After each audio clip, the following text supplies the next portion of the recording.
Episode number 5 of The Reef is sponsored by the GoDaddy coupon CJCSIG99C. That's CJCSIG99C, which gets you a brand new .com domain for just 99 cents. That's CJCSIG99C. Learn more at scottsigler.com/GoDaddy. And now on with our story. Welcome to the serialized audiobook, The Reef. Written by Scott Sigler and Matt Wallace. Narrated by Scott Sigler. The Reef is also available as an ebook and is a full-length audiobook. If you want the whole story with no waiting, go to scottsigler.com/The Reef for links to Amazon, Audible, Barnes & Noble, and more. Hello, junkies! The Reef full-length audiobook is finally up at Audible, iTunes, and Amazon.com. Find links to those vendors at scottsigler.com/The Reef. Yes, the same story you're listening to now in weekly episodes can be yours. Get the whole thing all at once and binge that beast. The Reef is a GFL novella, and book 6 of the GFL series, The Gangster, is still in pre-order. You can order your signed, numbered, limited edition hardcover at scottsigler.com/The Gangster. After the episode, I will tell you about our troubles with Facebook. Does Facebook bug you? Well, it bugs us too. Now, let me get you caught up on The Reef, and then we're all going to go slam some fireball shots. Previously on The Reef. The town of Break My Back has shunned Chiayal North. He can't find work, and he's been kicked out of the only bar that would still have him. His frustration has reached a boiling point, and someone has to pay. Kai is about to bloody his knuckles, then visit the only person in town who will talk to him, a hooker with a heart of gold.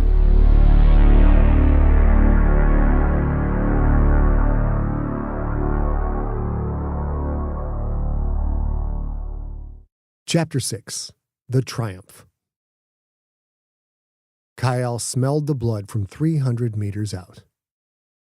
Years ago, a pair of human brothers had invested their life savings in the construction of a racetrack on the south end of town. Their plan was to import and showcase exotic racing animals from every major species and system. It was a bold, creative venture. Unfortunately, neither of them was a xenobiologist. Half the creatures they imported for the track's opening couldn't survive on the reef and died within a few days of delivery. The surviving specimens failed to capture the imagination of the townspeople. Most of those animals, the ones that were edible, died soon after, as well as the brothers sold off stock in a desperate attempt to keep their venture afloat. Valenti eventually bought the brothers out at a greatly reduced rate and converted the racetrack into a sports arena. Every 10 days, the arena housed a bold, creative event of Valenti's own design that, like most of his business ventures, proved to be a blockbuster success. Valenti called the event Triumph Trial. It was a wild party raised around a mini tournament of hand-to-hand combat. Mostly, the Triumph featured the Reef's version of mixed martial arts. No cameras, no announcers, no corporate sponsors, and no intergalactic broadcasts. Valenti based his show on 3 general principles. Principle A, packing the place with incredibly attractive sentience, insert your desired species here, increased attendance.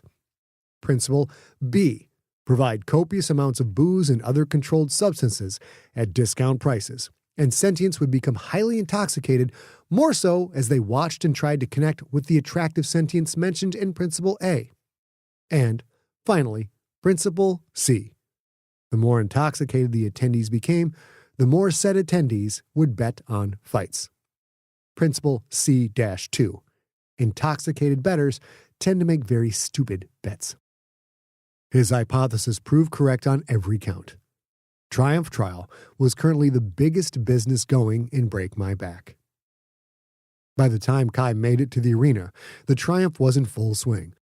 Fans and staff alike were preparing for the evening's main event. The Triumph didn't use an octagon or even an ancient roped ring for the bouts. Fights were held on a flat, rectangular canvas runway erected in the center of the arena. Bloodstains, aging and dry as well as freshly wet, dotted the white material like an abstract painting. In the stands, the party roared. 4 fights down, only the main event remained. Booze and every other type of species-specific stimulant flowed freely. Coquettish employees of the house flashed practiced smiles, laughed with the alluring musical tones of trained professionals. They flitted around everywhere, taunting and teasing and egging on the bettors who wanted to impress them or even win enough money to have them for one glorious evening. A 4-piece brass band paraded up and down the bleachers and around the runway, striking out high-energy music to accompany and fuel the mood. Painted dancers whirled and weaved all around them as they played on.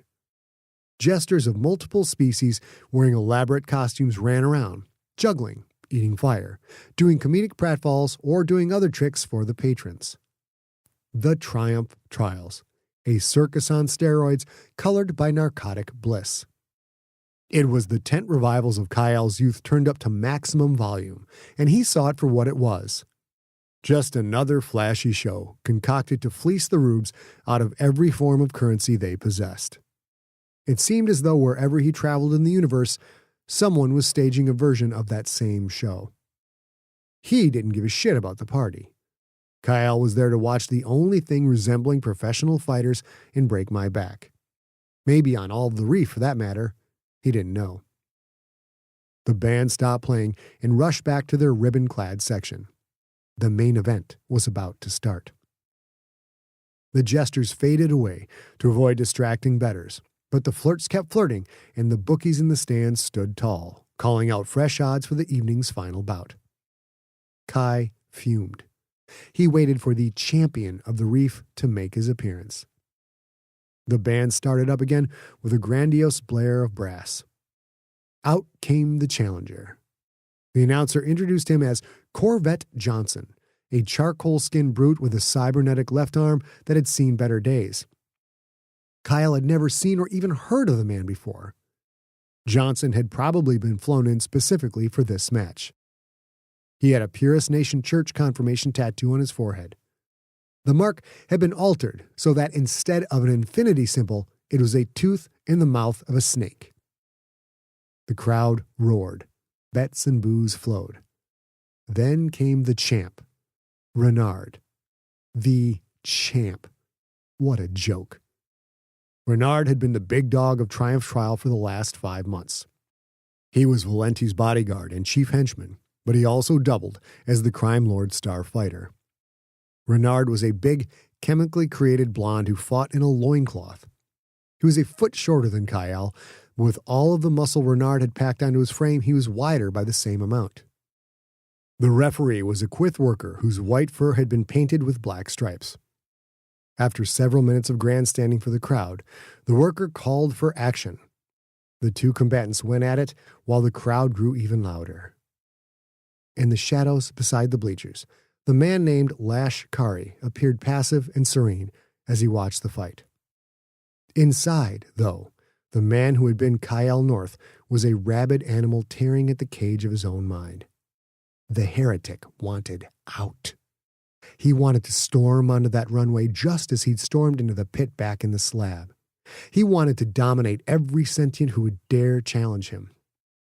He wanted it more than he'd wanted to be the undisputed heavyweight champion of the galaxy. And he knew he couldn't have what he wanted. While the reef was at the ass end of nowhere, the Triumph trial was too high profile. All it would take was one fight fan who recognized him. Word of the sighting would spread, first across the reef, then it would begin making the 3-week journey back to civilization.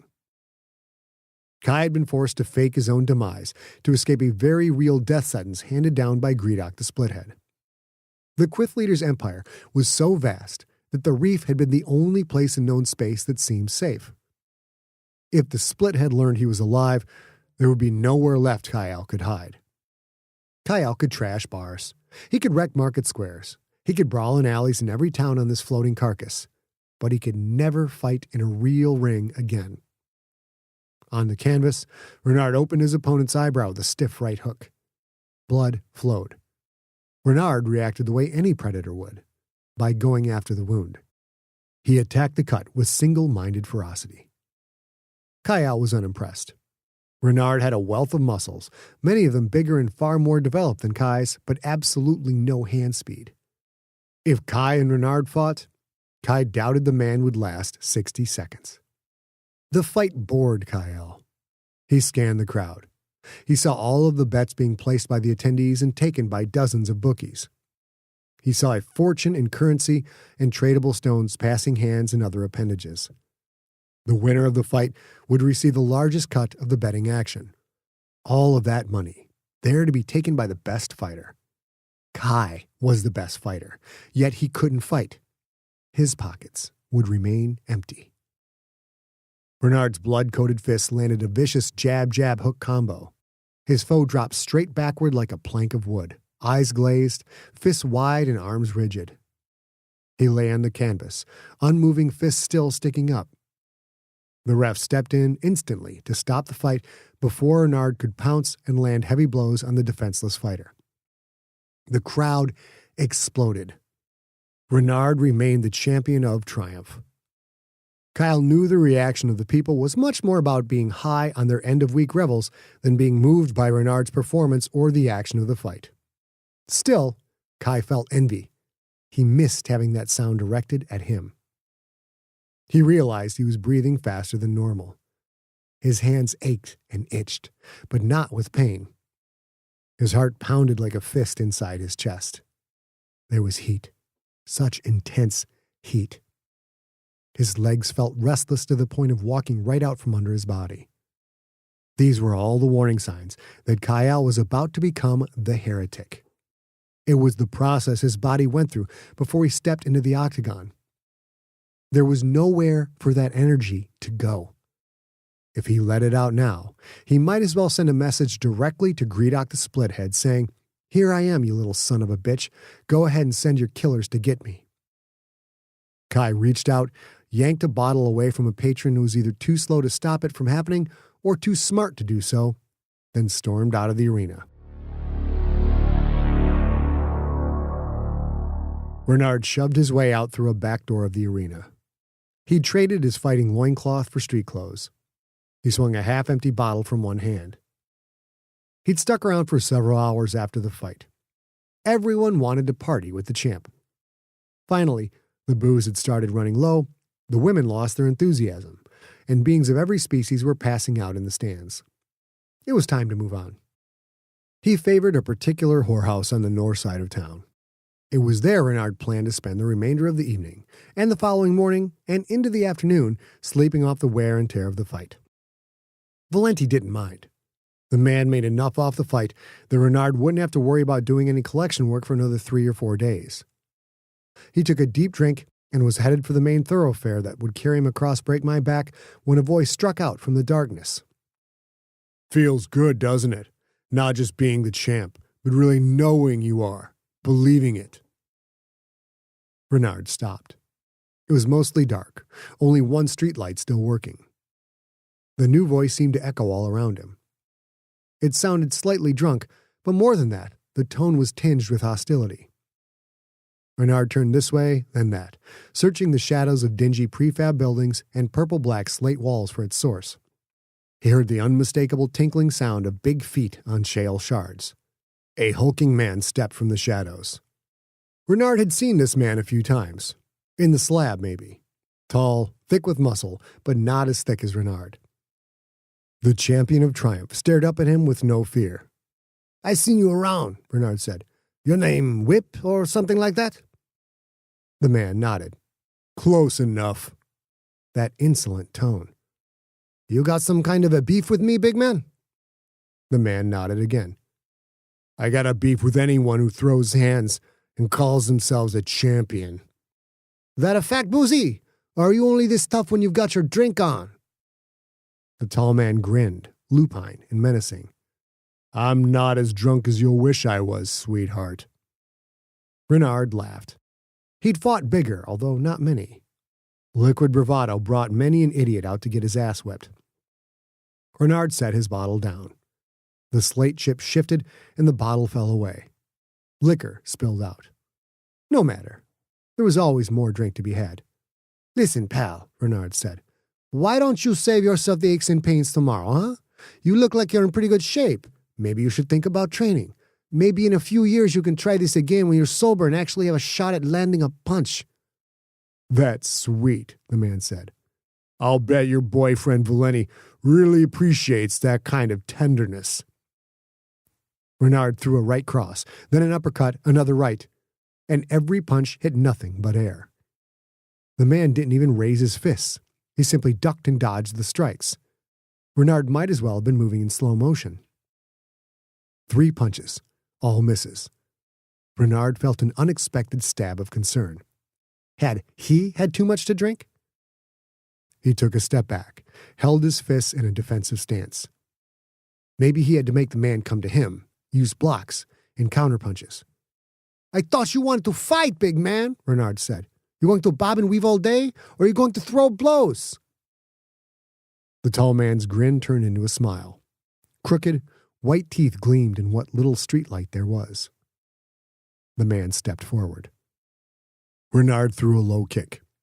The man bent his leg, easily catching the blow in the crook of his ankle. Renard followed instantly with a wheel kick. The man leaned back, and the kick whizzed through empty air. Concern morphed into fear. 5 blows thrown, 0 landed. In those 5 misses, Renard knew he was facing someone more skilled than anyone who had challenged him on the canvas. "You must be some kind of modded freak," Renard said. "All tech, huh? Easy to jump some real human on the street when you're modded up to hell." The man's smile faded. Renard barely saw movement, didn't realize a jab had been thrown until his head rocked back. He actually heard the next punch connect before he felt it, a sound like a mallet smacking into a steak. Renard counterpunched by instinct alone, throwing an uppercut to where the man's jaw should have been, but, once again, the jaw wasn't there. 3 more blows. Each of the first 2 broke a rib, one on the left side, one on the right. That alone would have dropped him, but his opponent was faster than gravity itself. The 3rd punch hit him in the solar plexus, pulling the air from his body as surely as if he'd been vented into the void. Renard was only partially aware of the massive arms locking around his neck. Chiayal squeezed. His right bicep and forearm combined into a metal-strong vice that pressed into Renard's neck, cutting off all air, cutting off all blood. Kai's right hand locked tight on the inner bend of his left elbow. His left hand curled across the top of Renard's head, almost lovingly, fingers digging in to provide even more leverage for the hold. Chiayal watched Renard's swollen purple eyes widen, his pupils dilate. Renard made a tiny, choked gurgle, which only meant the hold wasn't tight enough. In a properly applied rear naked choke, the victim can't make any sound at all. So the heretic squeezed even harder. Kai was killing him. He wanted to kill him. Renard deserved to die. They all deserved to die. Everyone. It didn't matter. Nothing mattered. It wasn't an internal voice that finally made Kai let go. It was the image of a familiar face. Marcus Diablo's face, his head shaking with disappointment bordering on disgust. The expression on that face spoke volumes. You a big man because you're killing someone who couldn't last 1 round in a real pro fight? A man that wouldn't even be the best fighter in any decent gym anywhere in the galaxy? That face, that head shake, imagined but real enough to push the heretic back down into the hole where that frustrated demon hibernated. Renard didn't gasp for breath when Chiayal released the pressure in his windpipe, but the man's gentle wheezing was enough to indicate he was still alive. Chiayal stared down. He was breathing hard, and not from physical exertion. He hadn't put in enough work to even require a single deep breath. His hands were shaking. He rubbed them together, clapped them together, and rubbed his palms across one another until it stopped. I'm a fighter, Chiayal told himself. I'm still a fighter. I'm still Chiayal North. Once he had himself under control, he knelt beside Renard. He'd done a serious number on the poor bastard. Broken nose, broken jaw, face already swollen like he'd been bit by a round bug. Chiayal rifled through Renard's pockets. He found the winnings from the evening's tournament. It wasn't theft. Not really. A rationalization, sure, but in Kai's mind, an accurate one. Renard won the money by winning the triumph and by defeating his opponents. Chiayal then beat him. It was a fair fight. Renard even got to throw the first strike. The first 5 strikes. A fair fight. The money rightfully belonged to Kai. He kept reminding himself of that as he pocketed the currency and walked away, leaving Renard's comatose form behind. A fair fight. A fair fight. He kept telling himself it was fair as he melted back into the shadows whence he'd come. He felt so mixed up, so confused. He needed someone to tell him he wasn't going crazy. He needed someone just to be good to him, if only for a little while. He needed to see her. Chapter 7. The Girl. Dahlia kept her cottage tidy. She made it as presentable as the space and her budget allowed. Most of the girls never cleaned. If you asked them, they would tell you presentation didn't matter. More often than not, they were right. There were far more men than women on the reef. Most of those men weren't looking at their surroundings when they visited the stacked cottages on the east side of Main Street, when they visited the girls who lived there. Dahlia found, however, that, given the choice, more men than you'd expect appreciated the effort in the welcoming, unassuming environs. They wanted it to look like a house in which their relatives or their friends might live. They wanted to feel normal. They wanted to feel more like they were visiting their girlfriend and less like they were paying a whore. Dahlia wrapped a shawl around herself as she finished sweeping up. She didn't pay for heat when she didn't have company. Better to dress against the night chill than to waste money to make the place a few degrees warmer. She whisked a day's worth of tracked-in dust and dried mud out the front door and closed it shut for the night, activating 3 separate locks. The small back door hidden behind the staircase was locked as well. She always made sure it was. She set the broom aside, set about brewing some tea. As she picked through her box of tea bags, someone knocked at that back door. Dahlia froze. Only one person used that door, and she hadn't seen him in months. The door was her way out, in case a John got violent, stopped her from leaving through the main entrance. She'd paid to have that back door put in, paid extra to make sure the contractor would never mention it to anyone. Aside from the contractor and that one man, no one else knew the door was there. And she didn't think the contractor would be knocking at this time of the night. Dahlia pulled the shawl tighter. She tapped her inner wrist 3 times fast. The nanomaterial that made up her fingernail polish instantly restructured itself, going from a lovely French manicure to razor-edged claws, short but pointed and deadly. Dahlia had acquired the fingernail tech from a madam who'd overseen pleasure houses on a dozen different worlds. Everyone liked a girl with pretty nails. Being able to program them to meet a client's taste was a handy thing. Being able to turn them into a weapon, though, was like a kind of life insurance. Dahlia had never killed anyone with them, but she'd blinded one man and used them on another in such a way that he would never require her services or the services of any escort ever again. She had her ways to defend herself against men who thought they could push her around. Small syringes hidden all over her place. A knife under the bed, another under the couch. Drugs to make drinks that would knock even the biggest man out. She could talk most men down, tell them what they wanted to hear, pretend to be into their macho posturing enough to calm them, then zap them with a needle or some drugged tea.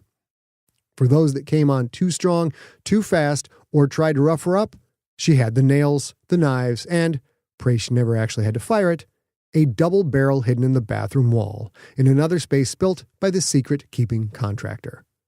Rock salt in the first shotgun round, birdshot in the second, slugs for the last 5.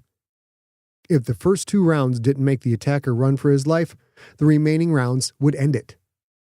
She opened the back door to find him standing there, as he had been so many times before. Lash Kari, Scarred, handsome, violent, kind. So big he blocked the entire doorway. As always, her heart ached at his sight, fought with her mind that hated even laying eyes on him. "I told you not to come around here anymore." "That was 3 months ago," he said. She raised an eyebrow. "And did I tell you there was a time limit?" He shook his head. "I thought not," she said. "So why are you here?" He raised his hands. Knuckles split, skin smeared with blood. "Well," she said, "at least your face isn't all banged up this time." Lash spread his arms. "And a clean shirt to boot." The white jersey would have been like a tent on her. "Ridgebacks," she said. "Since when are you a Dino-Lician fan? And wait, is that a bullet hole?" Lash had to duck to enter through the small door. "Probably," he said. "But I'm not the one who made it, if that's what you're wondering." "I wasn't." Which was a lie. Dahlia tapped her wrist 3 times, and the claws became polished nails once again. "Aw, you know I like those predator claws," Lash said. "That bad girl aura is so compelling." "Shut up." Theirs was a practiced ritual. It required no conversation. 3 chairs surrounded her kitchen table, 2 for normal-sized humans, and 1 big enough for a heavy G. As always, Lash took the oversized chair. The wood creaked beneath him when he sat in it. She helped him remove his jersey, then folded it carefully before setting it aside. She hadn't wanted him to come around anymore. She'd told him as much. So why were her senses suddenly heightened? Why was she fighting down the urge to say, "Good to see you, Lash"? Why was she excited that he was there? Dahlia poured clean water into a large ceramic basin. She removed a small gilded box that had become her official Lashkari repair kit. A first aid kit mostly, but she'd bolstered it with things she needed for his all-too-regular bouts of violence. She took his hands, hating herself for the way the feel of his skin eased the ever-present tension in her chest. Dahlia checked his wounds for teeth or claws. None this time, thankfully. Sometimes he didn't seem to notice a bit of broken enamel embedded in the skin of his knuckles. Carefully, patiently, she cleaned and sanitized his hands. The cuts weren't bad this time, which she thought odd. Usually, he'd suffered far more damage when he came to see her. In fact, when patching him up, she usually went through an entire roll of nanosite tape. This time, all it took were a couple of small blue bandages. "You'd make an excellent cut man," he said. "That some kind of assassin or something?" Lash smiled. "You don't watch the fights much, do you?" "Never. I hate them. You know that. I see enough violence in the day-to-day without paying for the privilege." She finished her work. She wanted to kiss his hands, kiss the bandages, but she stopped herself. Their relationship wasn't like that. But what was their relationship? He only came by to get patched up. Except this time, when he hadn't really needed any patching at all. "Lash, are you drunk?" "Not anymore. I was, but I sobered up." "That's a change. Welcome one, I might add." "Have I become so predictable?" "You only come here looking for 2 things," she said. "Since the first thing didn't really require my attention, I can only assume you're really here for the second." Lash drew back a little. "Hey, if I'm burdening you, I'll gladly repair myself elsewhere and darken your door no—" "Oh, knock it off," she said. Dahlia curled her small hands around his bandaged knuckles. Lash's hands looked impossibly large beneath hers. Every scar and callus seemed magnified. She stopped herself from saying it, then felt idiotic for doing so. He knew. That was why he always came to her. "I worry about you," she said. "You planning to spend the rest of your life doing this? Showing up at my back door at the end of every week with split knuckles and a big hound dog look of regret on your face?" Lash was quiet for a moment. He stared at her, a look in his eyes that she'd never seen from him before. He squeezed her hands, just so. "I'm blowing town," he finally said. "For good." I'm not coming back." Her hand stiffened against his. "For real?" He nodded. She didn't see him that often. He was a human wrecking ball, an irresistible object that tended to destroy whatever he ran into. But for some reason, even when she told him she didn't want him coming around anymore, she'd assumed he'd always be there, as much a fixture in Break My Back as the slate itself. And in the realization that her unconscious thought was wrong, that he was just another passer through, she felt a rush of embarrassment at her stupidity. "Finally kill someone important? Have to run for your life?" "No." Lash paused, thought about it. I don't think so anyway. But that's not what this is about. I decided I'm leaving before that happens." She checked his small bandages, then stood, picked up her kit, and put it away. He wasn't hers. She wasn't his. She saw him once a week at best, once a month, normally, and the last 3 months, she hadn't seen him at all. So why did she suddenly feel alone? "Where will you go?" Lash raised his arm and pointed nowhere in particular. "That way," he said. Dahlia leaned against the frame of the ark that separated the kitchen from the rest of the cottage. She crossed her arms. "Well, that makes about as much sense as anything you ever do, I suppose." Lash stood. He slipped on the oddly clean Dino Lishan jersey, the shirt of a man who'd probably died in it. "It's nice that you came to say goodbye," she said. He pulled a wad of currency notes out of his pocket, began peeling off several of them. Dahlia shook her head. "You don't need to do that." "Sure I do," he said. "I never have before. Figure I owe you." Add unexpected humiliation to her unexpected embarrassment. She knew what she was. Somewhere in the frigid water below the ice of her soul, she'd hoped that he did not. Not really. "I never asked you for money." She saw another new expression on his face. No cockiness, no anger. He'd said something stupid, something hurtful, and he knew it. Good. Lash offered her the thick fold of notes. "Take it anyway." She didn't want to look at the money, but she couldn't help herself. More than she made in 2 weeks, maybe a month. She wasn't poor, necessarily, but she wasn't rolling in dough either. "Where did it come from?" "Nowhere good." She hesitated a second longer. Then, as always, practicality won out over pride. She took the money. He was telling the truth. He really was leaving. She didn't know if she would have gone with him if he had asked, but that didn't matter, because he hadn't. This would probably be the last time she saw him. "I never asked you for money," she said again. "It was never about money. And if you stay a while before you leave me, tonight isn't about money either. Understand?" Lash nodded. Her shawl dipped over her bare shoulders, exposed them, her long neck, the barely raised outline of her collarbone. "Lash, would you like to stay for a while?" He nodded, not with greed or lust, but with appreciation, with respect. He knew what she was offering him, and he didn't take it for granted. Which was why she didn't want him to leave. Whatever she was to him, she wasn't a whore. And around Lashkari, only around Lashkari, she didn't feel like one.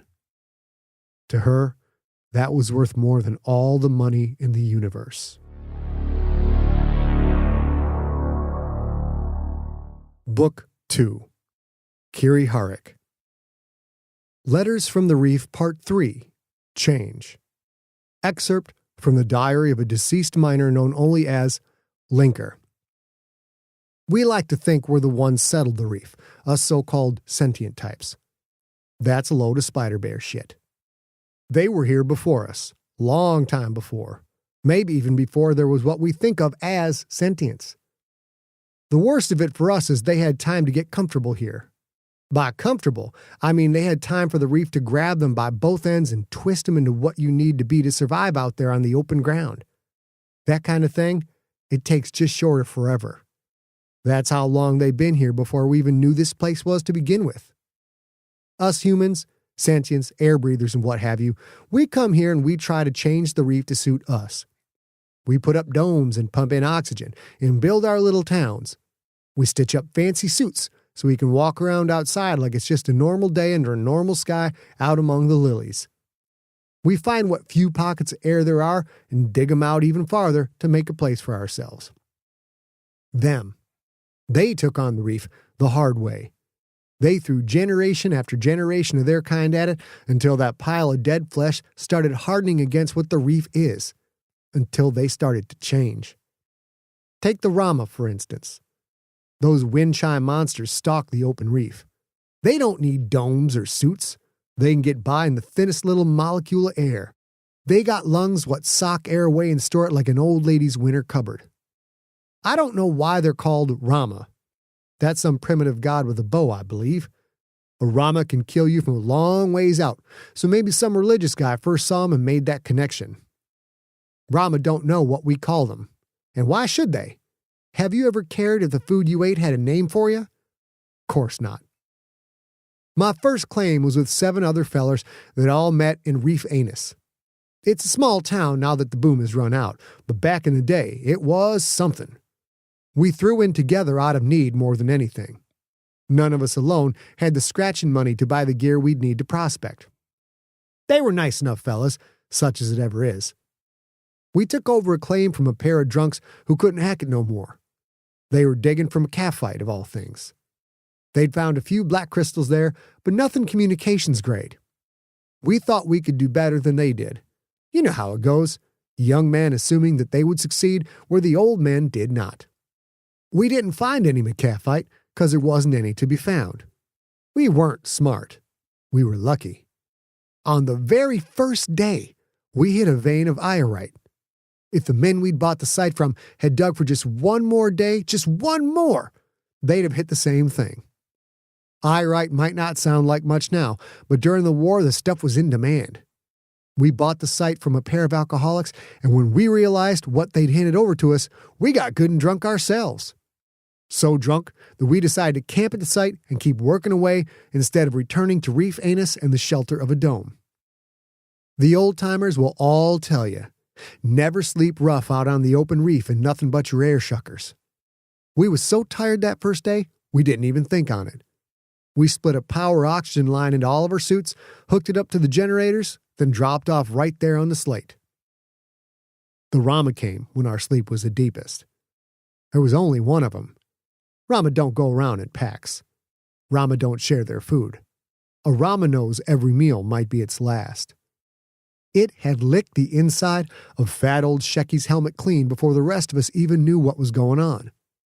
We had spitters, but spitters are made to shoot little steel balls through skin and muscle raised on bountiful air under blue skies. Using them against a Rama is like shooting at slate, which is basically what Rama hide is. We kept shooting. The Rama didn't care. It took us down one at a time. We didn't know what else to do. We weren't the best of friends. We weren't family.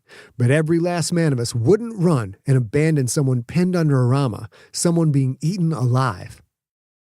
Whoever you are reading this, I pray you never have to experience a night like that. The black beasts are invisible unless you have a light right on them. They hit you from a distance, throwing shards so accurate they could be trick shot artists in a traveling circus. You can't see them, but you can hear them. That damn tinkling wind chime sound when they move, but the sound isn't strong enough to let you get a bead on them. I was third to last when it came to be my turn. I got lucky in that the shard meant for me hit my spitter. I never saw the beast when it knocked me down. I heard that tinkling, then felt its weight on me, then the agony of those shale teeth tearing a good-sized chunk out of my shoulder. The only reason I'm able to put pen to paper about it now is I was able to grab a climbing spike out of my bag. It's funny when you think about it. Our guns didn't do much of anything, but a pointy length of solid iron meant to break slate was a perfect weapon against a creature that seems to be made of stone. I got lucky, luckiest I ever been, and found a slit in its armor. Maybe the only one. I didn't kill it. It takes a man harder than I'll ever be to kill one of those things. But I kept stabbing even as it kept biting me. I guess it was a battle of wills. I lasted long enough that it gave up before I bled out. That and the last 2 men in my crew attacked it. I know I should have stayed and fought, but I was missing half my shoulder. Legs still worked fine. As soon as it got off me, I was gone. I ran, taking those big-ass leaps you can take out in the open. My helmet comm was still working. I realized that when I heard my friends screaming. I heard them die, one at a time. I still hear them, every night. It took a few years of distance to realize that if I had stayed and fought, I'd be just as dead as them. If you'd asked me before I came to the reef, I would have told you that no beast walking or crawling is fierce enough to cause me to leave the man I'd thrown in with. A man's word is all he got, and a pledge to stand shoulder to shoulder is the most sacred form that word can take. Rama don't walk, and they don't crawl. They stalk. They've become part of the reef, rooted right down into it. And when you look at one coming up on you, that's when you know it's meant to be here and you are not. That's what I ran from that night. Truthfully, the more I think on it, the less I regret it. Yes, sir. Tangling with the Rama teaches you a lot about who and what you are. It also teaches you the most important thing you'll ever learn about this whole place if you live long enough to find out. It teaches all of us that you don't come here and change the reef. The reef changes you. One way or another, the reef changes you.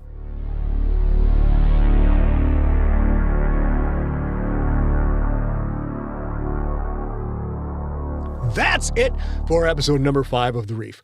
Kai still has one friend in Dahlia. Well, I mean a friend for hire. So maybe that's still a friend. Will he mess that one up as well? We will see next week.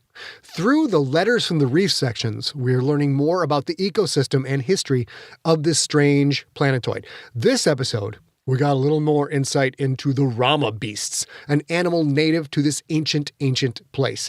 It is an apex predator. I wonder if Kai will have a run-in with one of those bad mothers. Before the episode, I told you that after the episode, I would talk to you about our issues with Facebook. Granted, Facebook's got a ton of problems right now. They're absolutely the 800-pound gorilla in the room, ruling all of the social medias. But first I'll say, if you're still listening to me babble after the episode this long, I take it you are a fan. If you want to know what's going on with my work, upcoming titles, upcoming releases, movie possibilities, etc., the best thing you can do is sign up for our newsletter at scottsigler.com/newsletter. Why there? Because the other place that we really can reach a lot of people is Facebook. Or at least it used to be. We've built up a group of 25,000 people over at facebook.com/ScottSigler. But we are learning continuously that only a fraction of those people see our updates there. It's less than 3% on average of all of those people see when I post something, even if they are active Facebook users, even if they have opted in and to the group and they want to see the stuff I post. So Facebook encourages people to make these groups. Then they charge you to reach the people in the group you have organized. It is quite frustrating. It is separate from advertising. Advertising, I get, you want to reach a large number of people. Yeah, pay for it. That's cool. To reach people in your own group, have to pay to do that, it's a little bit, it's a little dicey when you think about it. So I have 25,000 people who want to know what's going on with me, and they don't see my info unless I pay for that privilege.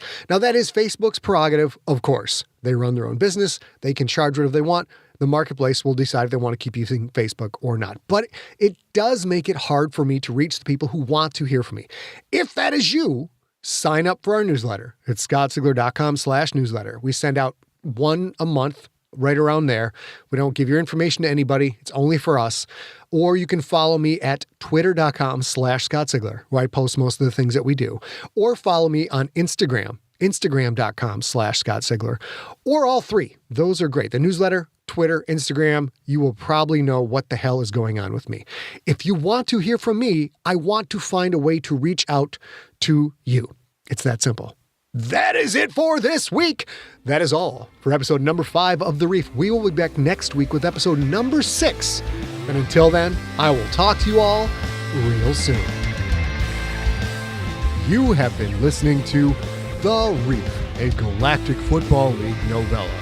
Written by Scott Sigler and Matt Wallace. Narrated by Scott Sigler. Audiobook directed by A.B. Kovacs and engineered by Steve Rickyburg. Copyright 2019 by Empty Set Entertainment. All rights reserved. Theme music is by the band Amps and Volts.